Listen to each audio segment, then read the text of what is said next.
Assalamu alaikum guys and welcome back to another mini vlog.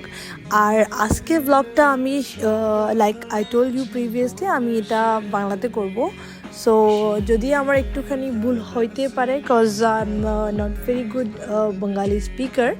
So আজকে আপনাদেরকে বলবো কি করব সারা দিন and আমার কোথায় যাওয়ার প্ল্যান আছে and everything. তো আমার সাথে থাকবেন পুরো ভিডিওটাতে। তো আমি যেখানে থাকি ওখানে একমাত্র আমার মামা আর আমার ভাই আছে, তো ভাবছি ওদেরকে আজকে ইফতারি দেব। সো ইফতারিটা দেওয়ার পথে পথে আমরা এক জায়গায় দাঁড়াইছি for taking biryani and then আলহামদুলিল্লাহ উই হ্যাড আওয়ার ইফতার অ্যান্ড এভরিথিং অ্যান্ড দেন আমরা ব্যাক করছিলাম বাসায়। ব্যাক করার পথে একটা কোন নিলাম, কারণ অবভিয়াসলি ওখানে পাবো না। আর আপনারা গেস করতে থাকেন আমি কোথায় যাব।